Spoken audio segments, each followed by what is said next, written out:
Structure of the call is quite important thing over here, because आप पहले ही closing नहीं कर सकते, पहले ही आप ऑब्जेक्शन हैंडल नहीं कर सकते बिना जाने। तो there has to be a proper structure of the calls कि यार आपकी जो कॉल्स है वो किस किस तरीके से होनी चाहिए। मैंने कुछ पॉइंटर्स यहाँ पे नोट डाउन करे हैं, I will read every pointer and I will also tell you कि किस किस तरीके से होते हैं। कुछ 8 पॉइंटर्स हैं यहाँ पे। तो पहला है कि आपकी जो ओपनिंग लाइन होती है ना कॉल्स पे, वो बहुत स्ट्रांग होनी चाहिए, बहुत एनर्जेटिक होनी चाहिए। If I give you an example, अगर मैं कॉल पर हूँ एंड मैं ऐसी ओपनिंग दे रहा हूँ, high this is Vikas and I am calling from XYZ company, बहुत ज़्यादा अच्छी नहीं लगेगा। अगर मैं सेम लाइन बोलूँ, high this is Vikas and I am calling from XYZ company, थोड़ा सा डिफरेंस है।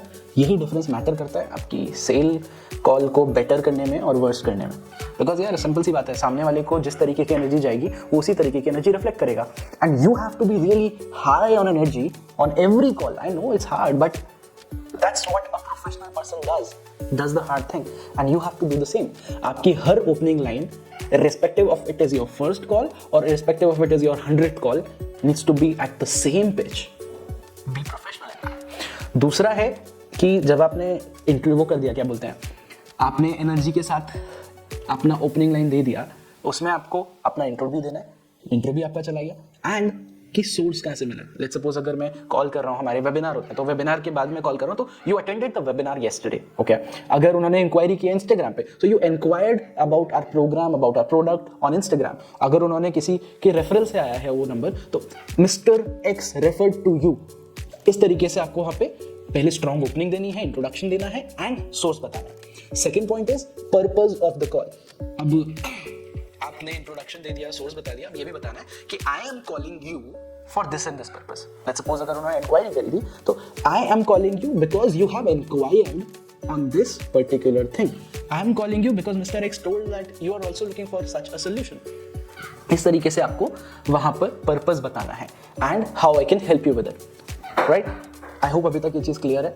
देन जब पर्पस बता दिया जाता है, तो वेट करना है आपको आपके प्रोस्पेक्ट के बारे में जानने का, वो बताएंगे आपको। And that's where the third point comes into the picture, which is getting to know the problem or digging deep. You have to dig deep into the problem. अच्छा, वो बोलता है अच्छा कब से प्रॉब्लम है, कैसे प्रॉब्लम है, कब होगी, कैसे होगी।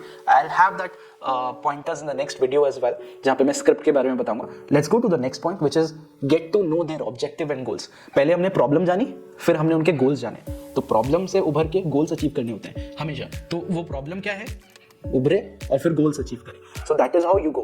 तो स्ट्रक्चर ही अचीव करना है, करेक्ट। देन जब आपको उनकी प्रॉब्लम पता चल जाए, जब आपको उनके गोल्स पता चल जाए, you summarise in such a manner. ये 5वां पॉइंट समराइज करना, दैट इज कि हाँ, so okay mister X, so like you told me that आपको ये पर्टिकुलर प्रॉब्लम है और इस पर्टिकुलर प्रॉब्लम को आप इतना टाइम से कर रहे हैं सॉल्व करने की कोशिश, एंड इस पर्टिकुलर प्रॉब्लम को ओवरकम करके आपका गोल है कि आप ये अचीव कर लें। इस तरीके से आपको समराइज करना है। The customer would be feeling okay yes good.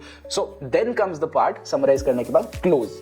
फिर आपको जब आपने पूरा समराइज कर दिया कि हाँ इस तरीके से आपको सोल्यूशन चाहिए, then you tell okay so how my product is और how my service is going to help you, and वो आपको बताना है एंड देन फिर उनको क्लोज करना है।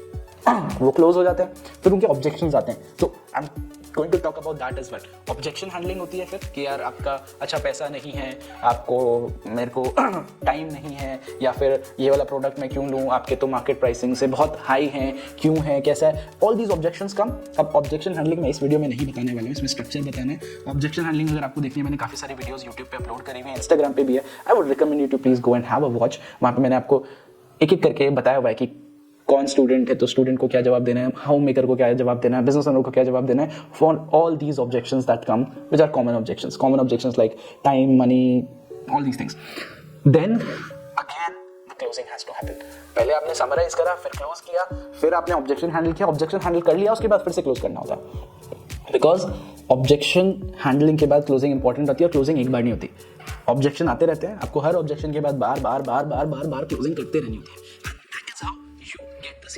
So again I'll repeat it, पहले आपका स्ट्रॉन्ग ओपनिंग होना चाहिए जहाँ पे कि आप इंट्रोडक्शन भी दे रहे हैं अपना और वहाँ पर सोर्स भी बताया। दूसरा पर्पस ऑफ द कॉल, तीसरा कि आप प्रॉब्लम जान रहे हैं, डिगिंग डीप कर रहे हैं, एंड देन फिर चौथा होता है कि आप ऑब्जेक्टिव जान रहे हैं, उनके गोल्स जान रहे हैं, पांचवा होता है आप समराइज कर रहे हैं, छठा is closing, then objection handling and then again closing, and that is how the structure of majorly all the sales call needs to be. कुछ चीज़ें ऊपर नीचे हो सकती हैं, जरूरी नहीं इसी सीक्वेंस में हो, बट ये सारी चीज़ें हर एक कॉल पे होनी चाहिए। अगर ये सारी कॉल्स में से कोई भी एक पार्ट मिसिंग है, then you know where the problem is. Okay, this is how you need to start with. Thank you.